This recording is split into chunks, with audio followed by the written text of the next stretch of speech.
She wore red to my sister's funeral. Not burgundy, not wine. Blood red. believe she wore red. And she walked down that church aisle on my brother-in-law's arm like she belonged there. Like she had every right to sit in the family pew. Like my sister's body wasn't lying cold in that casket, just 20 feet away. 300 people gasped. We found the My originals. mother made a sound suggest you take I will a look at never Exhibit forget. A. And Garrett? He didn't shed a single tear. He checked his Garrett, phone twice you're under during the arrest. eulogy. You have the right to remain silent. But here's what Anything nobody you knew say can that be used day. against you. My sister Margot had discovered his affair 3 months before she died. She knew about the other woman. She knew about his secret bank accounts. She knew about his plan to take her inheritance and disappear. And she did something about it. She changed her will in secret. She gathered evidence. She documented everything. Because Margot wasn't just a victim. She was a woman with a plan. What Garrett didn't know was that the drunk driver who killed my pregnant sister, he received a $5,000 wire transfer 2 days before the accident. And that money trail led straight back to my brother-in-law's firm. This is the story of how a dead woman destroyed her killer from beyond the grave. How a grieving sister uncovered murder, disguised as tragedy, and how $4.2 million ended up funding justice instead of rewarding evil. Stay with me until the end. Because the moment that lawyer read my sister's will out loud, Garrett's face was something I will remember for the rest of my life. The lesson: this story carries a powerful truth. Document everything. Trust your instincts. And never underestimate a woman who has been betrayed. Margot could not save her own life, but she made absolutely certain that her death would not be in vain. She turned her pain into protection, her grief into evidence, her love into a legacy that continues saving lives today. The meaning of this story is simple but profound. Evil does not always win. Sometimes justice arrives late. Sometimes it comes from unexpected places. But for those who plan and prepare and refuse to stay silent, victory is possible even from beyond the grave. She wore red to my sister's funeral. Not crimson, not wine, not some tasteful burgundy that might pass for a mourning color in certain lighting. No, this woman walked into St. Andrew's Church wearing a dress the color of fresh blood, and she did it on the arm of my brother-in-law.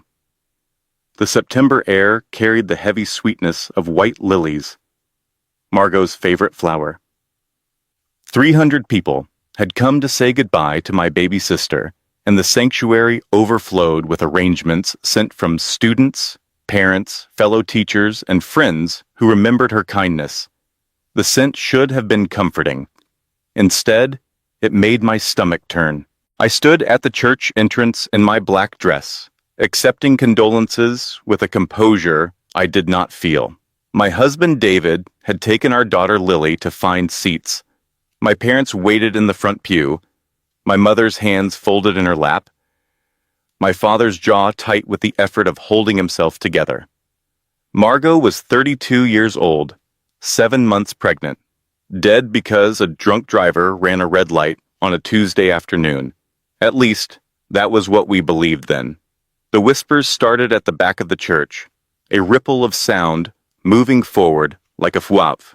I turned toward the entrance, and my world tilted on its axis. Garrett walked down the center aisle, my sister's husband of 3 years, the man who had cried at their wedding, the man who had rubbed Margot's feet when they swelled during pregnancy, the man who had painted the nursery yellow because they wanted to be surprised by the baby's gender. He was not alone. A woman clung to his arm, young, blonde, beautiful in that obvious way that requires effort and money and time. Her dress stopped several inches above her knees. Her heels clicked against the marble floor with each step. My mother made a sound beside me, something between a gasp and a moan, the noise a wounded animal makes. "Who is that?" someone whispered. "I know," another voice answered. "That is his assistant, from the firm." I watched Garrett guide this woman toward the front of the church, toward the family pew, toward the space reserved for those who loved Margot most. He seated her right beside where my parents would sit. My hands began to shake. I gripped the funeral program until the paper crumpled in my fist. Jolene appeared at my side. Margot's best friend since their freshman year at the University of Virginia. Loud, loyal, currently vibrating with barely contained fury. "Tell me I am not seeing what I am seeing," she hissed. "You are seeing it. I am going to kill him, not here." My voice sounded foreign to my own ears. Calm, steady, deadly. Not yet. The organ began to play. People found their seats. I walked to the front of the church on legs that felt disconnected from my body. I slid into the pew beside my mother. Garrett sat 3 feet away. The woman in red sat between us. She smelled like expensive perfume, something floral and musky that clashed with the lilies. Pastor Hendricks took his place at the pulpit. He spoke about Margot's kindness, her dedication to her students, her excitement about becoming a mother. He talked about the nursery she had painted by hand, adding butterflies and birds to the sunny yellow walls. I could not stop staring at the back of the woman's head. Her blonde hair was styled in perfect waves, not a strand out of place. Garrett checked his phone, twice, during the eulogy for his dead pregnant wife. I watched his face for any sign of grief, any crack in the polished exterior. His eyes remained dry. His expression remained neutral. He might have been sitting through a particularly boring business meeting. My father rose to speak. His voice broke 3 times. He talked about teaching Margot to ride a bicycle, about watching her graduate from college, about the day she called to tell him she was pregnant. "I am going to be a grandfather," he said. Those were the happiest words she ever spoke to me. My mother sobbed quietly into a handkerchief. Garrett scrolled through something on his phone. Then it was my turn. I walked to the pulpit on unsteady legs. I looked out at the sea of faces. 300 people who loved my sister, who would miss her laugh and her art and her gentle way of seeing beauty in everything. I looked at Garrett. Our eyes met. Something in his expression made my stomach turn. Something that looked almost like relief, like satisfaction, like smugness. The thought came unbidden, terrifying in its clarity. What if it was not an accident? I pushed the thought away, took a breath, opened my mouth to speak. My hands trembled holding the notes I had written. I smoothed the paper against the podium, folded it, unfolded it, folded it again. The edges were soft now, worn from hours of nervous handling. I had read these words 200 times in the past 3 days. I still could not believe I had to say them out loud. Margot was more than my sister, I began. She was my best friend, my confidant, the person who knew all my secrets and loved me anyway. I talked about our childhood, about playing in the backyard of our parents' house, about the time she convinced me to let her give me a haircut, and I ended up looking like a sheep that had lost a fight with a lawnmower. Laughter rippled through the congregation. Good. Margot would have wanted laughter. She had a gift, I continued. Not just for art, though her paintings were extraordinary. She had a gift for seeing the best in people, for finding light in the darkest corners, for loving without reservation. I paused, looked at the closed casket draped in white roses. She was going to be an amazing mother, I said. She talked about it all the time, about teaching her daughter to paint, about reading her bedtime stories, about all the adventures they would have together. My voice cracked. I took a breath, steadied myself. Margot loved fiercely. She believed in second chances. She saw potential where others saw only flaws. I did not look at Garrett when I said this. I did not need to. My sister deserved a long and happy life. She deserved to hold her baby girl. She deserved to grow old surrounded by people who loved her as much as she loved them. Instead, we are here, saying goodbye too soon. I stepped down from the pulpit, returned to my seat. The woman in red shifted slightly to make room. The funeral continued. Hymns were sung. Prayers were offered. The casket was carried out by 6 men in dark suits. I followed behind with my family. Garrett walked beside us. The woman in red stayed close. At the cemetery, I stood beside the grave and watched them lower my sister into the ground. The September sun beat down hot and bright. Inappropriate weather for a funeral. Garrett threw the first handful of dirt onto the casket. His face remained impassive. The woman in red waited by the cars. After the burial, people began moving toward their vehicles. The reception would be held at my parents' house. Food had been prepared. Stories would be shared. Life would begin the terrible process of moving forward. Garrett approached me. "Caroline," he said. His voice was smooth, sympathetic. "I wanted to know when we might schedule the reading of the will." My blood turned to ice. "The will," I repeated. Margot had assets, the trust from her grandmother, her life insurance. These things need to be addressed. "My sister has been dead for 5 days," I said slowly. "Her body is barely cold." Garrett's expression did not change. "I understand this is difficult, but Margot would have wanted me to be taken care of. She loved me. She would have wanted her wishes honored quickly." Behind him, the woman in red checked her phone. I looked at my brother-in-law, really looked at him, saw the calculation behind his sympathetic mask, saw the greed barely hidden beneath his concerned expression. "I will let you know when Theodore is ready," I said. I turned and walked away. Behind me, I heard Garrett sigh, patient, long-suffering, the sound of a man dealing with an unreasonable woman. At my parents' house, 300 people crowded into rooms that felt too small. Casseroles covered every surface. Wine glasses clinked. Stories about Margot filled the air. Garrett moved through the crowd, accepting condolences.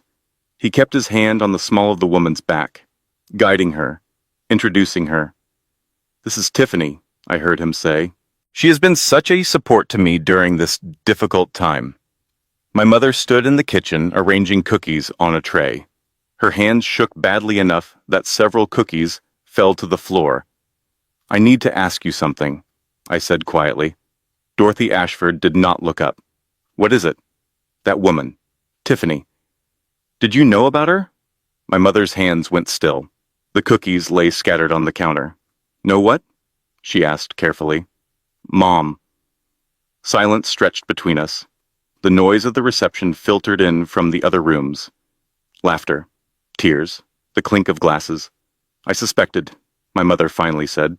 "For about a year, maybe longer, the floor seemed to tilt beneath my feet." "Did Margot know?" She would not hear it. "I tried to tell her once, 6 months ago.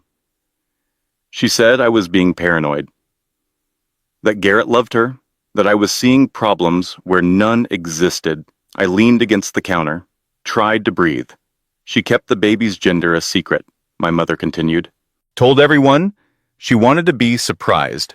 But I think the truth is that Garrett was never interested enough to ask, never excited enough to find out. I thought about the nursery, the yellow paint, the butterflies and birds. Margot had painted that room alone. I remembered now.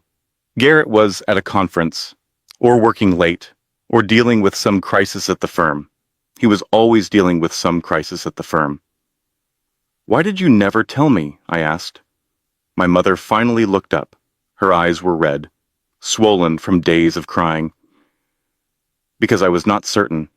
Because Margot was happy. Or, she seemed happy, and I did not want to be the one to destroy that happiness if I was wrong. I thought about my sister, about the way she smiled in photographs from the past year, about the way that smile never quite reached her eyes.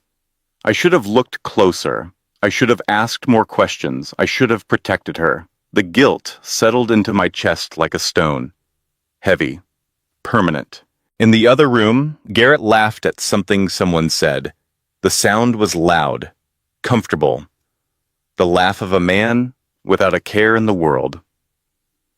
I watched him through the doorway, watched him smile and nod, and accept the sympathy of people who did not know the truth. What have you done, I thought. What have you done to my sister? I did not know the answer yet, but I was going to find out. The reception dragged on for hours. People ate, drank, shared memories of Margot that made everyone cry and laugh in equal measure. I moved through the crowd like a ghost, shaking hands, accepting hugs, saying the right things at the right times. All the while I watched Garrett. He played the grieving husband perfectly. Tears appeared at exactly the right moments. His voice broke when telling stories about Margot. He held Tiffany's hand like she was the only thing keeping him standing. By 6 o'clock, my head was pounding. I needed to escape, to breathe, to think. I slipped away from the living room and climbed the stairs to Margot's childhood bedroom. My mother had preserved it exactly as it was when Margot left for college. Posters of Van Gogh's sunflowers covered one wall. Shelves overflowed with art books and sketch pads. A faded blue ribbon from the state fair hung above the dresser, awarded for a watercolor she had painted at 14. I sat on the bed. The mattress creaked under my weight. The room smelled like dust and old paper and something floral that might have been the remnants of Margot's perfume from years ago. I pulled out my phone, opened my camera roll, scrolled through photos of my sister from the past year. There, 3 months before she died, a family dinner at my parents' house. Everyone crowded around the dining room table, turkey and stuffing and all the trimmings. Margot sat beside Garrett. Her hand rested on her belly, round at 4 months pregnant. She smiled at the camera, but the smile did not reach her eyes. I zoomed in on her face, studied the tension around her mouth, the slight crease between her brows. I scrolled to another photo, 2 months before she died, a baby shower thrown by Jolene. Pink and blue decorations everywhere because they were keeping the gender a surprise. Margot stood in the center of a group of women, presents piled high on the table behind her.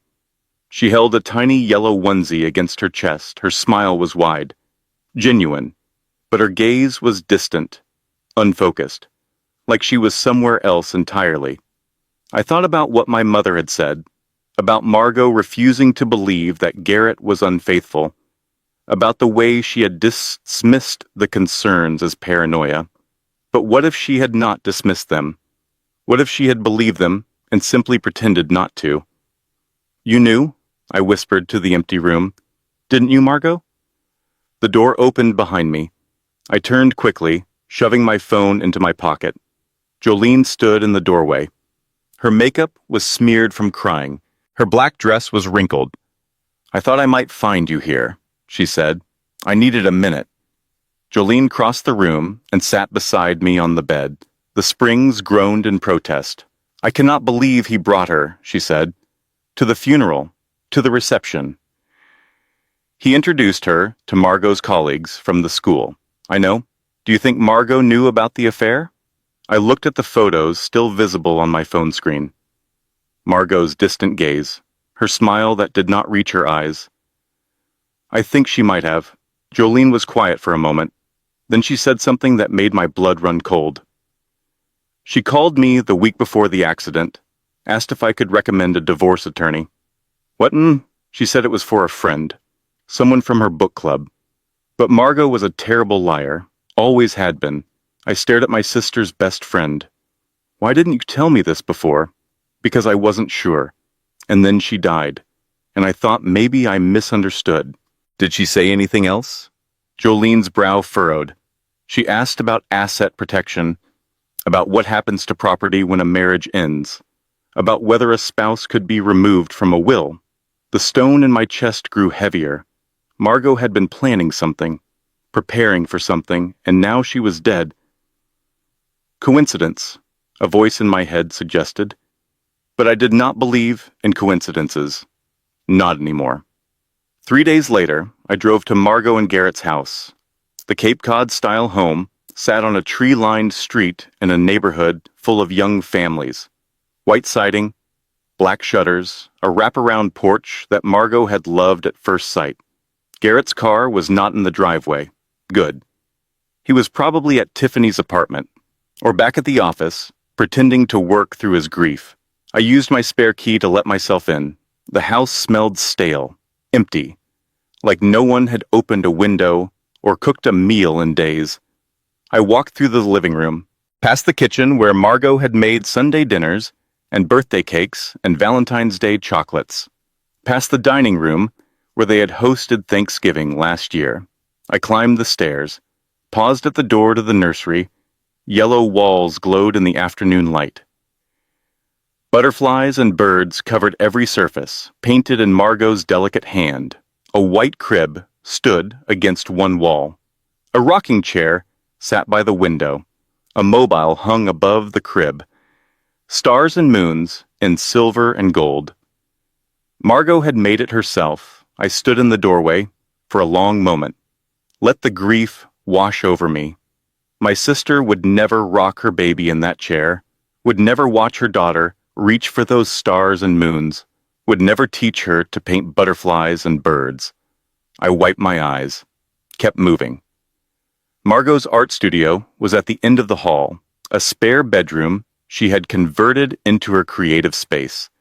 Canvases covered every wall. Paint supplies cluttered every surface. The smell of turpentine hung in the air. I stepped inside, closed the door behind me. The studio was chaos and beauty combined. Half-finished paintings leaned against the walls. Sketches were pinned to a corkboard. A jar of brushes sat beside a palette smeared with dried colors. One small painting caught my eye. A woman alone in a garden, her face turned away from the viewer, her shoulders hunched forward. Loneliness radiated from every brushstroke. Margot had painted this recently. The oils were still slightly tacky in places. I studied the image, felt my heart break all over again. Then I noticed the floorboard. It was slightly raised, just enough to catch my attention. I remembered this hiding spot from our childhood. Margot had discovered the loose board when she was 12. She had kept her most precious secrets there. Diary entries, love letters from boys at school, the $50 she had saved to buy Mom a birthday present. I knelt beside the board, worked my fingers under the edge, pried it up. Inside the space beneath the floor, I found a leather journal, a manila envelope, and a cheap cell phone I had never seen before. My hands trembled as I lifted the journal, opened it to the first page. The entry was dated 4 months before Margot died. I found the texts today she had written. 2 years. He has been sleeping with her for 2 years. Our entire marriage. The words blurred. I blinked hard, forced myself to keep reading. I was pregnant within 6 months of the wedding. He was already cheating. Every time he touched me, he had just come from touching her. Every time he told me he loved me, he was lying. I thought about confronting him. But then what? He will deny it. Gaslight me. Tell me I am hormonal and paranoid.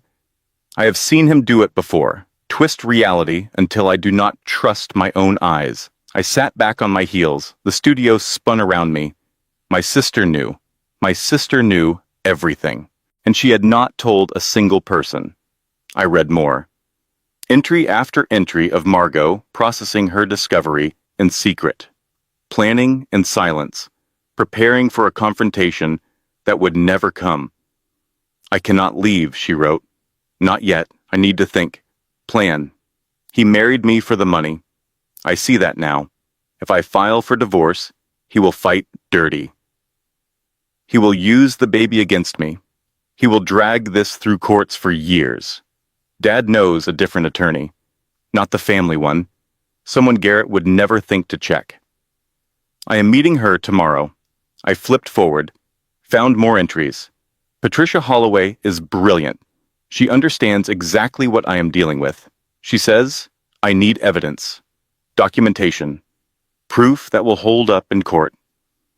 I am gathering everything: bank statements, text messages, credit card receipts. He thinks I am stupid, an airhead artist who does not understand finances. He leaves his laptop open. Never changes his passwords. Never thinks I would look. I closed the journal. My hands were shaking so badly I could barely hold it. The manila envelope contained exactly what Margot described: copies of bank statements, printed text messages, photographs of hotel receipts, evidence of an affair that had lasted their entire marriage. And at the bottom of the envelope, a sealed letter. For Caroline, it read in Margot's handwriting, "To be opened after the will is read." I stared at the letter. My heart pounded in my chest. What did you do, Margot? The burner phone sat heavy in my palm. I turned it on. The battery was low, but not dead. Text messages filled the screen. Conversations with someone identified only as PH, Patricia Holloway.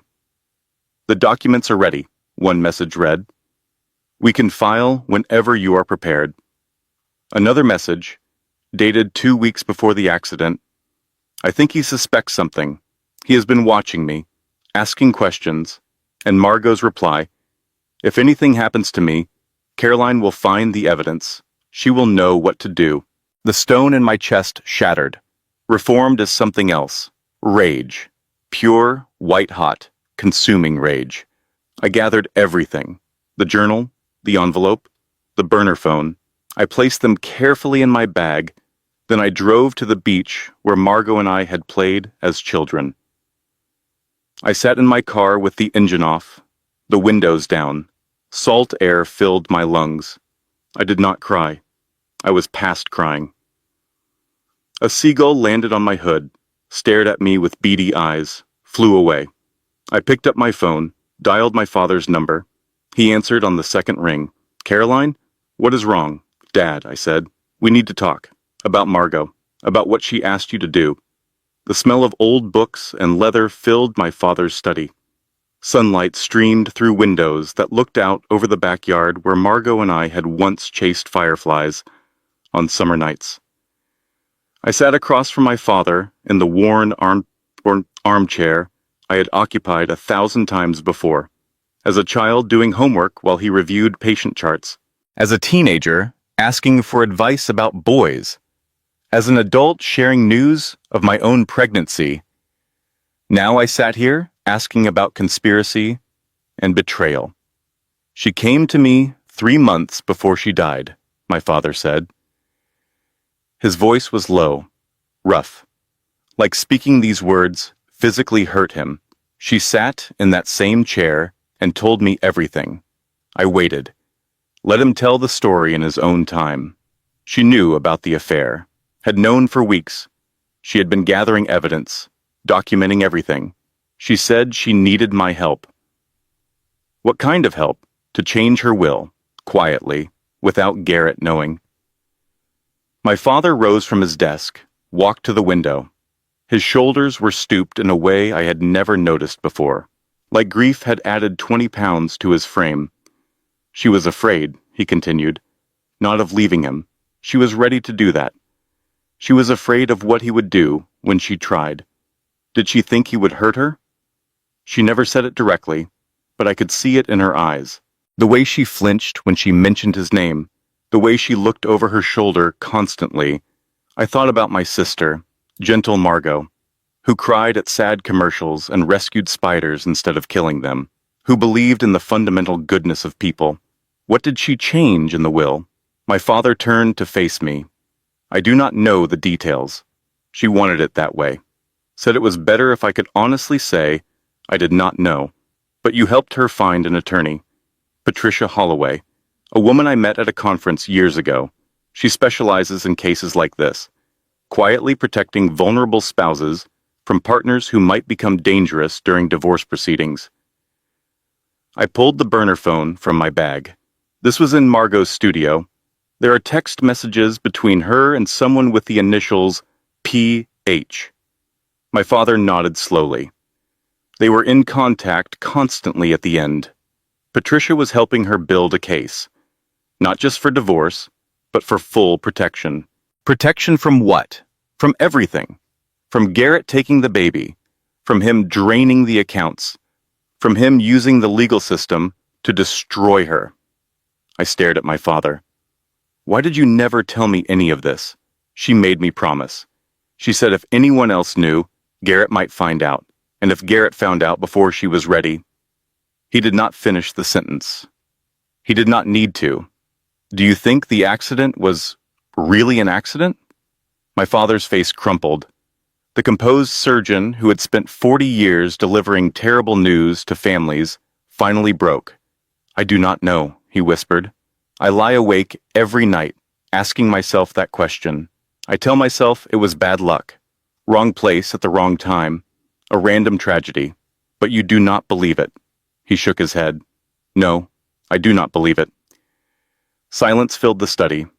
The weight of unspoken words pressed down on us both. What happens now? I asked. The will reading is scheduled for next week. Theodore will handle it. Theodore Brennan? The family attorney? For the official will, yes. The one Garrett knows about.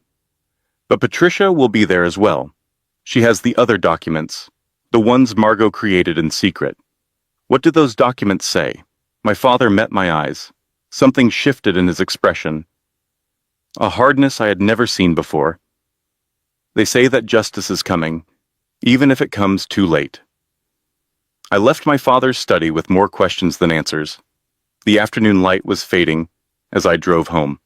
Trees lined the road in their September colors, reds and golds and browns that Margot would have loved to paint. My phone buzzed. A text from Garrett. Thinking of you today. Let me know if you need anything.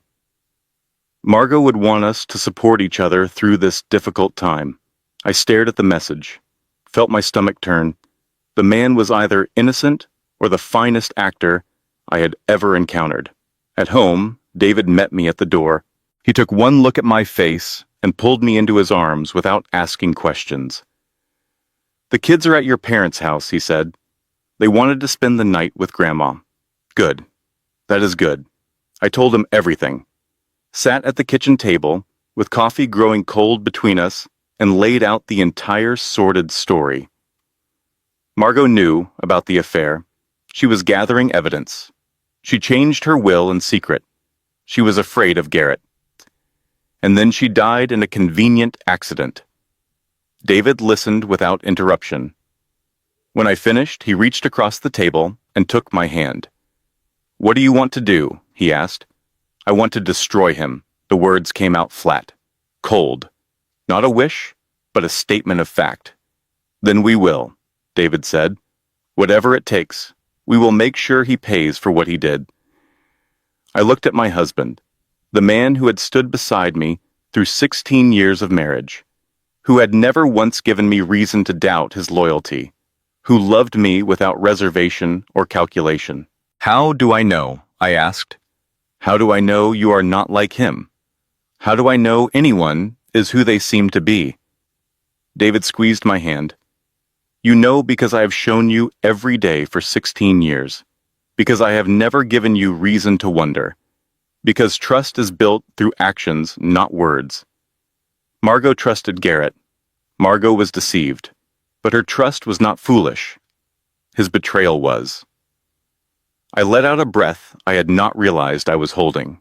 I need to find out the truth, I said, about the accident, about whether it really was random.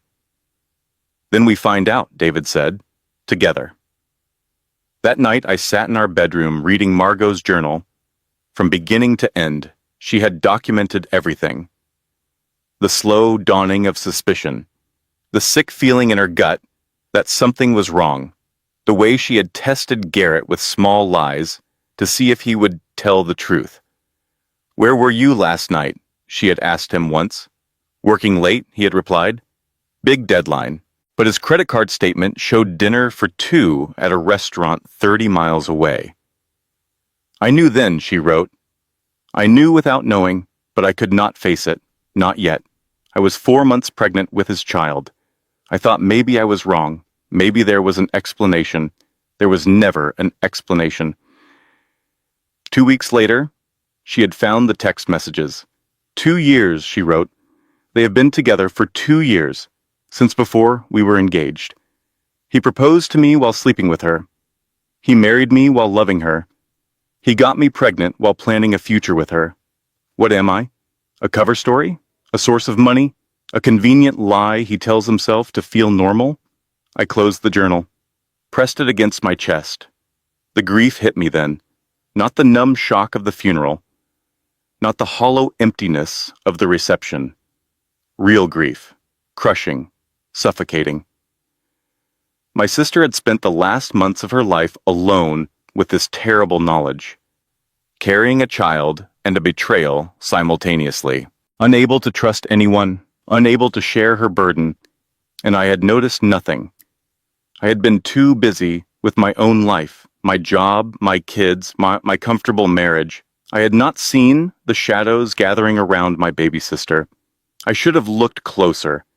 I should have asked more questions. I should have protected her. The guilt settled into my bones, made a home there. I did not sleep that night. Instead, I read every entry in Margot's journal, every text message on the burner phone, every document in the manila envelope.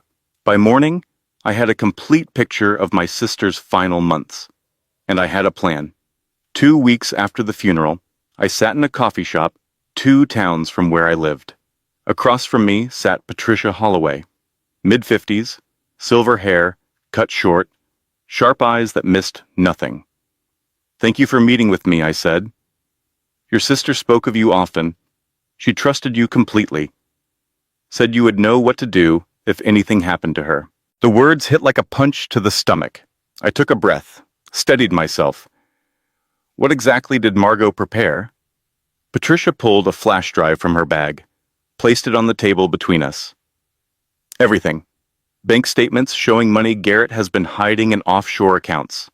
Text messages spanning 2 years of his affair. Credit card receipts for hotels, jewelry, trips. Photographs of him with Tiffany Vance at locations he claimed to have visited alone. I stared at the flash drive. Such a small thing to contain so much destruction. "There is more," Patricia continued. "Evidence of financial misconduct at his firm. Garrett has been skimming from client accounts. Small amounts, nothing that would trigger an audit. But over time, it adds up to hundreds of thousands of dollars. She knew about that too?" Patricia nodded. Margot was thorough. She understood that a man who would betray his wife might betray others as well. She was right. The evidence was damning. Garrett had been systematically embezzling from his clients to fund the affair. Expensive dinners, luxury hotels, jewelry for Tiffany, all paid for with money that did not belong to him. What about the will? Patricia's expression shifted, became almost satisfied. Margot created a completely new will 3 months before her death. She was examined by a psychiatrist beforehand to establish that she was of sound mind. There is no way Garrett can contest it on the grounds of impaired judgment. What does it say? Patricia smiled. It says that Garrett Ashford is about to learn a very painful lesson about the consequences of betrayal. I spent the next week preparing. I hired a private investigator, a former police detective named Frank Morrison. Gruff voice, no-nonsense attitude. 20 years of experience digging up information people wanted to stay buried. I gave him everything I had, the journal, the documents, the text messages. I told him about the accident and my suspicions. "You want me to look into the drunk driver?" he said. "See if there is more to the story, yes. Could be nothing. Could be a genuine accident. I know." Frank studied me with eyes that had seen too much. "But you do not believe that?" "No, I do not believe that." He nodded slowly. "I will see what I can find." The days crawled by. The will reading approached. Garrett continued texting, continued pretending to be the grieving husband, continued asking about the timeline for settling Margot's estate. I responded to each message with carefully neutral words. I gave nothing away. Let him believe his performance was working. At night, I lay awake, replaying conversations from the past 3 years, looking for signs I had missed. There was the time Garrett had canceled dinner at the last minute. A work emergency, he had said. Margot had seemed disappointed but not surprised. There was the time he had been unreachable for an entire weekend. A company retreat, he had claimed. I remembered Margot's expression when she told me about it, a strange blankness in her eyes. There was the time he had forgotten their anniversary, had tried to cover by claiming he had something bigger planned for the following week. I had watched Margot accept the excuse with a smile that did not reach her eyes. She had known then. She must have known, and she had carried that knowledge alone, protected the rest of us from the truth. Let us believe she was happy when she was drowning. The day before the will reading, Frank Morrison called. I found something, he said. You should come to my office. I drove there immediately, sat across from him in a cramped space filled with filing cabinets and the smell of stale coffee. The drunk driver, Frank began. Marcus Webb, 42 years old, multiple DUI convictions, currently in jail awaiting trial. I know all that. Frank slid a folder across the desk. What you do not know is that he received a wire transfer of $5,000 2 days before the accident. My heart stopped. From whom? A shell company called Evergreen Holdings, LLC. Took me a while to trace it. The ownership structure is buried under layers of corporate paperwork. He flipped to a page, pointed to a highlighted name, but eventually I found this. Evergreen Holdings is connected to an investment account managed through Garrett Ashford's firm. The room tilted. I gripped the arms of my chair. He paid someone to kill my sister. I cannot prove that definitively, Frank said carefully. The money trail is murky. Garrett is smart, but it is suspicious enough that the police should take another look. What about the second payment? Frank frowned. What second payment? He received $5,000 before. You said there might have been a deal for more after the job was done. Frank checked his notes. No second payment. At least not that I have found. Maybe Garrett decided not to pay the rest. Maybe he thought he was in the clear once Margot was dead. The cruelty of it staggered me. Not just murder. Cheap murder. A bargain rate assassination of my sister and her unborn child. What do I do with this? I asked. You take it to the police. Let them investigate. Do not confront Garrett yourself. Do not tip him off.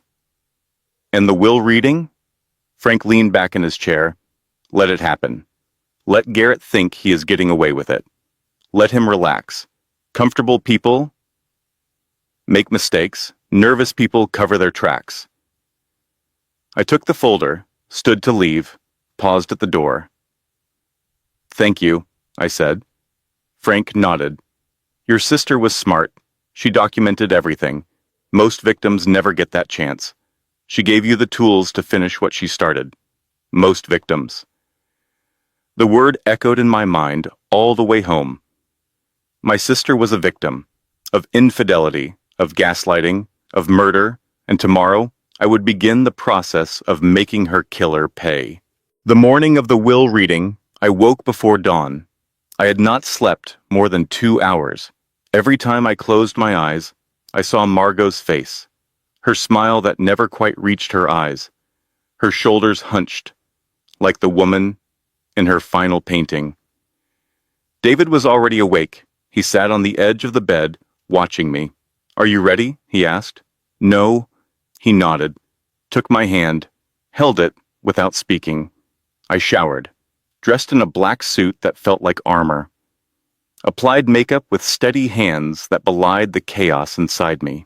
At 7 o'clock, I drove to Theodore Brennan's office. The building was old, dignified, the kind of place where fortunes had been managed for generations. Theodore had been our family attorney for 30 years. He had handled my parents' estates, My grandmother's trust. Every major financial decision the Ashford family had made in 3 decades. He was the perfect person to deliver justice. Garrett arrived early. Of course he did. He wore a dark suit. His hair was perfectly styled. His expression conveyed appropriate grief, tempered by practical resolve. "Caroline," he said, "thank you for arranging this. I know how difficult it must be." I said nothing, took my seat beside my parents. My mother's hand found mine under the table, squeezed tightly. Patricia Holloway entered the room, took a seat in the corner. Garrett frowned. "Who is this?" "An associate of the firm," Theodore said smoothly. "She will be observing today's proceedings." The frown deepened, but Garrett said nothing more. Theodore shuffled papers, cleared his throat. "Before we begin, I need to inform everyone that Mrs. Ashford created a secondary will in the months before her death." Garrett went still. "Secondary will? This document supersedes the original will that was created at the time of her marriage. It was witnessed and notarized according to all legal requirements. I was not informed of any secondary will." Theodore looked up, met Garrett's eyes. "You were not meant to be." Silence filled the room. I watched Garrett's face, watched the confusion transform into something darker. "This is highly irregular," he said. "Margot would have told me about something like this." "Would she?" Theodore asked mildly. The question hung in the air. Theodore began reading the legal preamble. The standard language of wills and estates, the declaration of sound mind, the revocation of all previous documents. Then he reached the bequests. "To my mother, Dorothy Ashford, I leave my grandmother's jewelry collection and the painting titled Sunrise at Cape May that I created for her 60th birthday." My mother let out a small sob. I squeezed her hand. "To my father, Walter Ashford, I leave my collection of first edition art books and the sketch I made of him teaching me to fish when I was 7. My father bowed his head. His shoulders shook with silent grief. "To my sister, Caroline Ashford Mercer, I leave my art studio, all its contents, and the responsibility of administering the Emma Rose Ashford Memorial Trust." Emma Rose. Margot had named her daughter Emma Rose. I had not known that. She had kept the name secret along with everything else. "To my husband, Garrett Ashford." The room held its breath. "I leave the following items." Theodore paused. Looked at Garrett with an expression that might have been satisfaction. One framed photograph of our wedding day, as a reminder of the vows he broke. Garrett's face went white. One printed copy of the text messages between him and Tiffany Vance as documentation of his betrayal. His jaw clenched. His hands gripped the arms of his chair. And $1, representing the value of his integrity. Silence. Complete, suffocating silence. Then Garrett stood. His chair scraped against the floor with a sound like a scream. "This is insane," he said. She was not in her right mind. She was pregnant.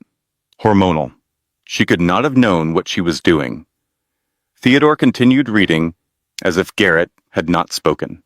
"All remaining assets, including the proceeds from my life insurance policy, my inheritance from my grandmother, and my share of the family trust, shall be placed in the Emma Rose Ashford Memorial Trust, dedicated to funding art education programs in underprivileged schools." Garrett's face turned from white to red. $4.2 million, Theodore added. "Administered by Caroline Ashford Mercer, none of which will go to Garrett Ashford. I will contest this," Garrett shouted. "I will take this to every court in the country." She was not competent. She was manipulated. Theodore set down the will, folded his hands. "Mr. Ashford, your wife was examined by a psychiatrist before signing this document. She was found to be of sound mind. Every legal requirement was met and exceeded. Then someone coerced her. Someone filled her head with lies about me." Patricia Holloway stood, crossed to the table. Mrs. Ashford was not manipulated, she said.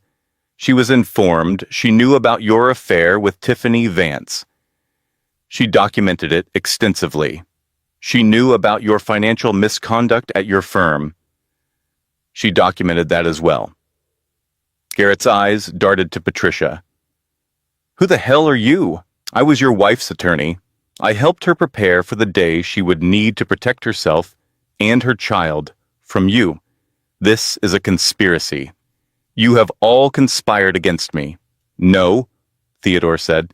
This is the consequence of your actions. Your wife trusted you. You betrayed that trust. Now you face the result. Garrett's composure cracked. The mask slipped. For just a moment, I saw the real man underneath. Cold, calculating, furious. You will regret this, he said. All of you. The door opened behind him. A woman stepped into the room, badge visible on her belt. Garrett Ashford? I am Detective Maria Santos. I have some questions about a wire transfer made to Marcus Webb 2 days before your wife's death. The color drained from Garrett's face. I do not know what you are talking about. The detective smiled. It was not a kind smile. Then you will not mind coming down to the station to help us clear things up, will you? She moved closer. Another officer appeared in the doorway behind her. Garrett Ashford, you have the right to remain silent. Anything you say can and will be used against you in a court of law. I watched my brother-in-law's face transform, confidence to confusion to fear. I had seen that look before, on my own ex-husband's face when I found his messages. That moment when they realize the mask has slipped, when they understand that they are not as clever as they thought. The officers led Garrett from the room. The door closed behind them.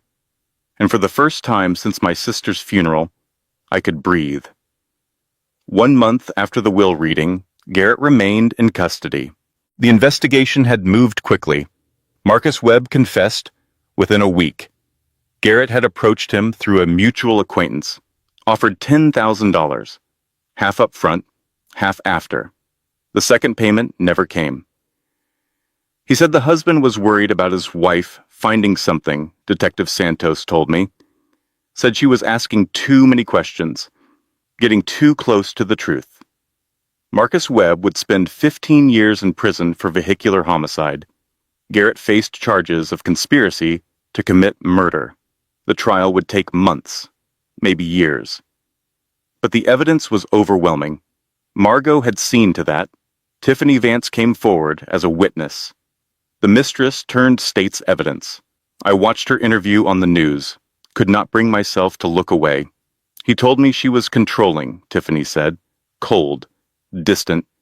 He said the marriage was already over, that he stayed only for appearances. She wiped her eyes. Mascara streaked her cheeks. I believed him. God.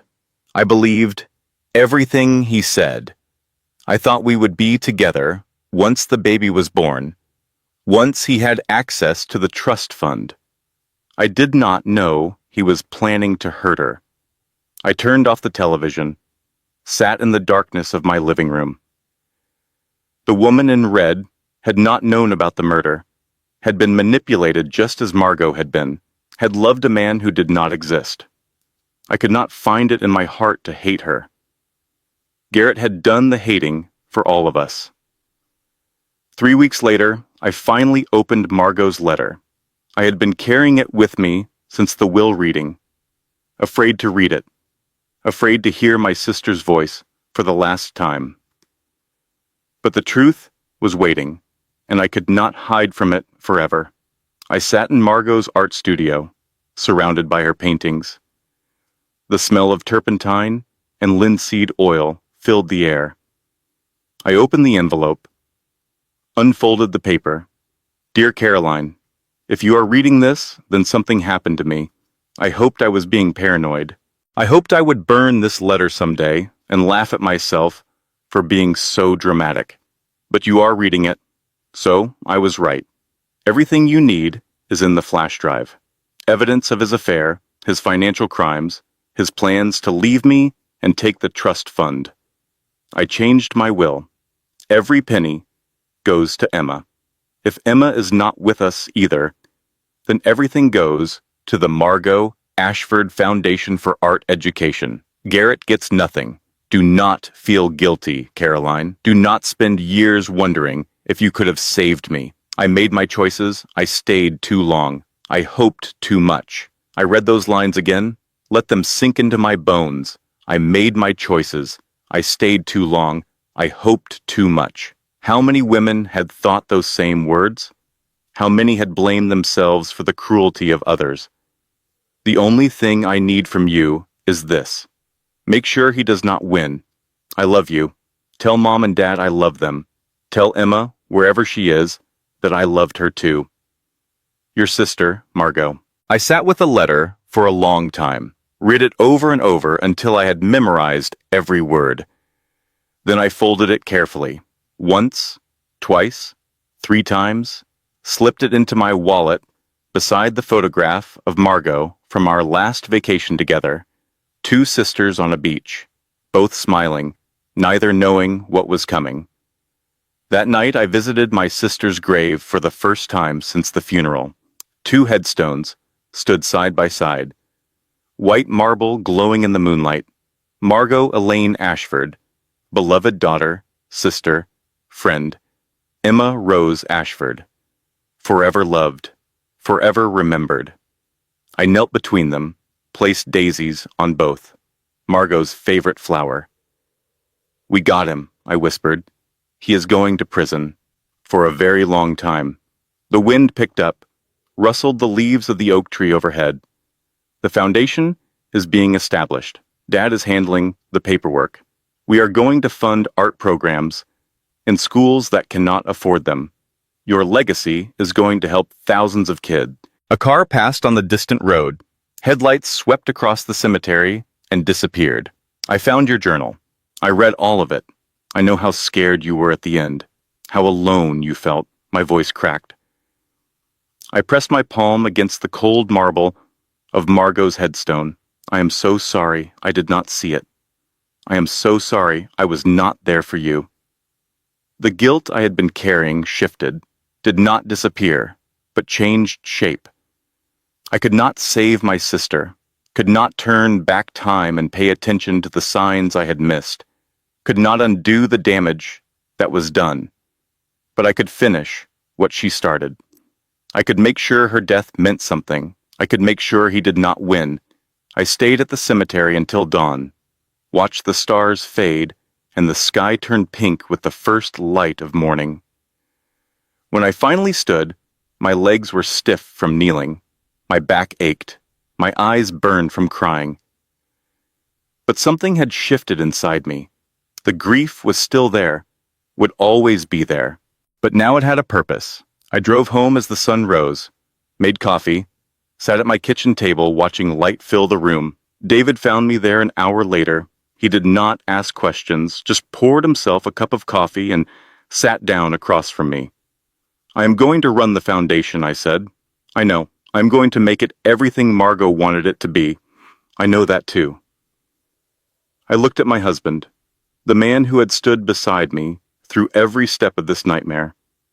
Thank you, I said, for believing me, for supporting me, for not thinking I was crazy. David reached across the table, took my hand. You are a lot of things, he said. Stubborn, determined, possibly slightly terrifying when you set your mind to something. But you are not crazy. I almost smiled, almost. She would have liked you, I said. Margot. She always said I was lucky to find you. I am the lucky one. Outside the window, birds sang in the early morning light. Inside, I felt the first stirrings of something I had not experienced since my sister died. Hope. 6 months passed. The trial began and ended. Marcus Webb testified against Garrett in exchange for a reduced sentence. Tiffany provided documentation of conversations she had overheard. The financial records Margot had gathered proved Garrett's embezzlement. The prosecution painted a picture of a calculating man who had married for money and killed to keep it.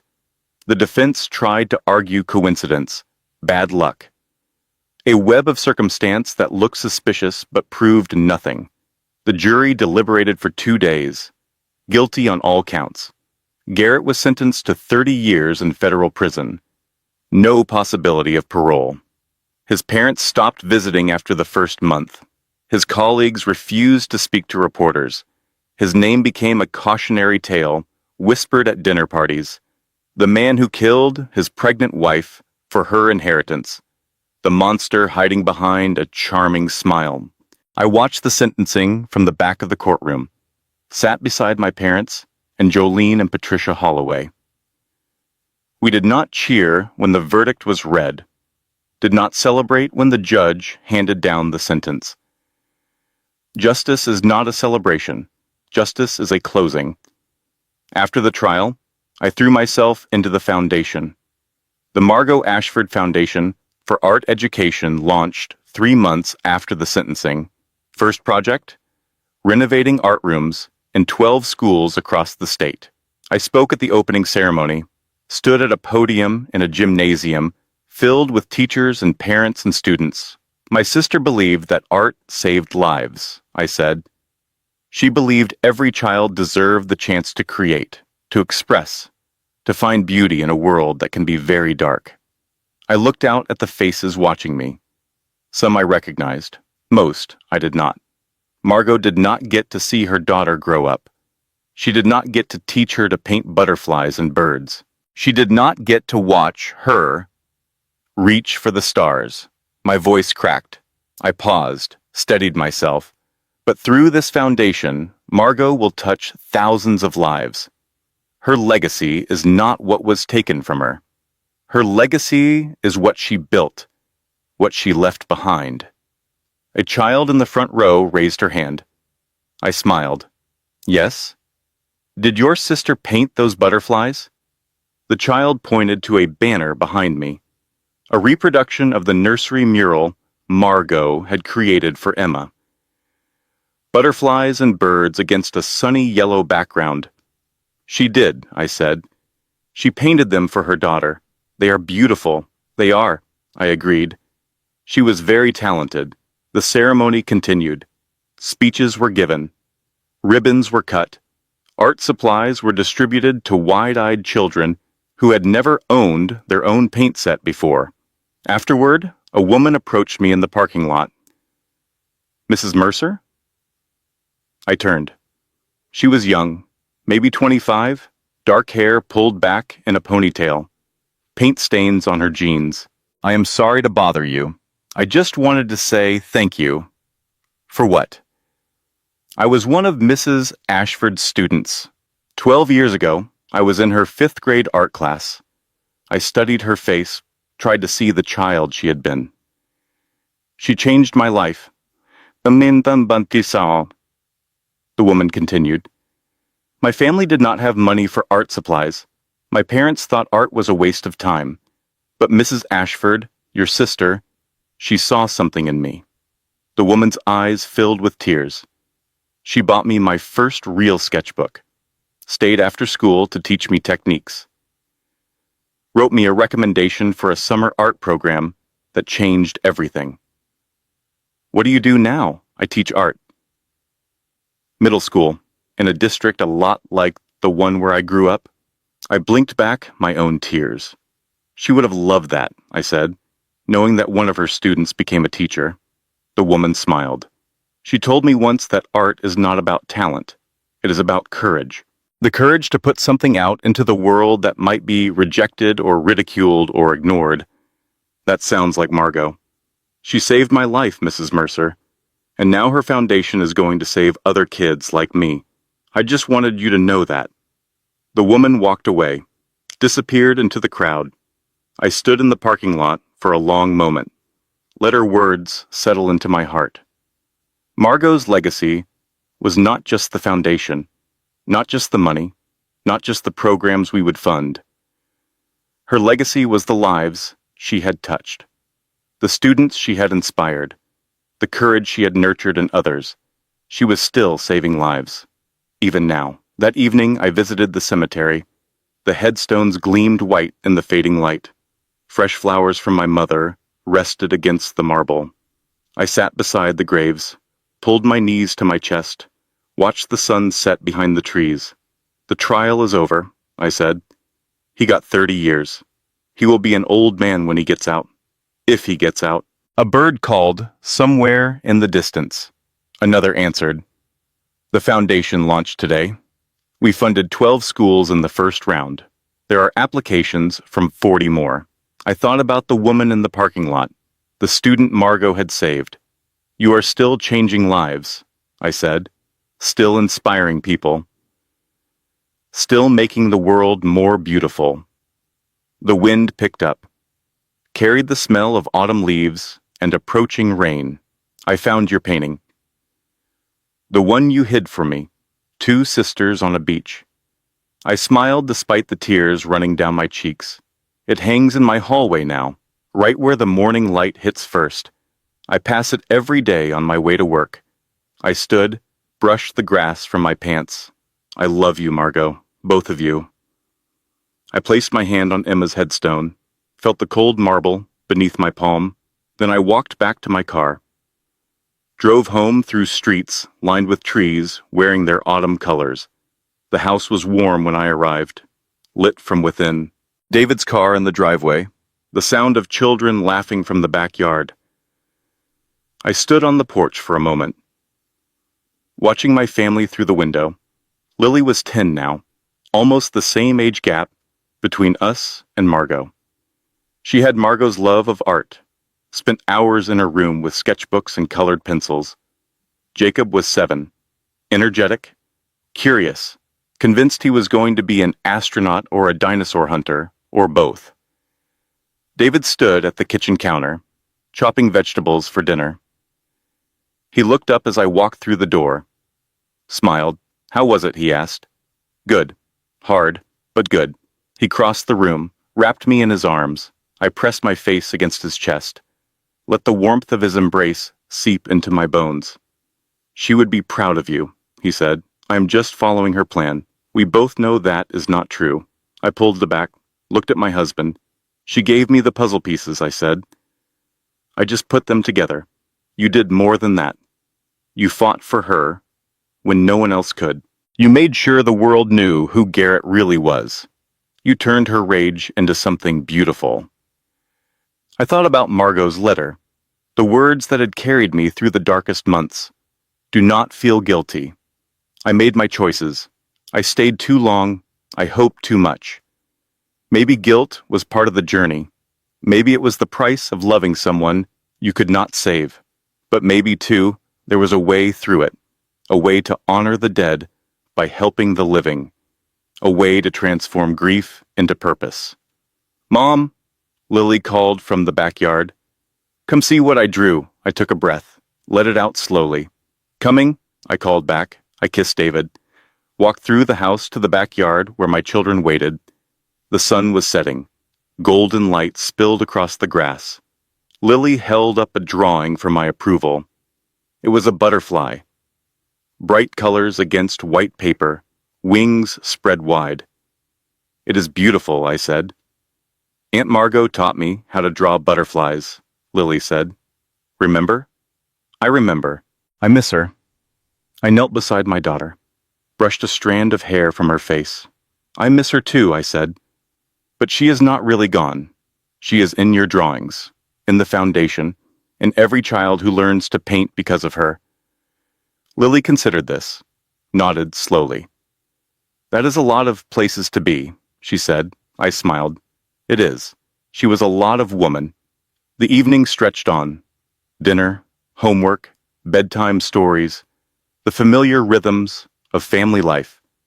But throughout it all,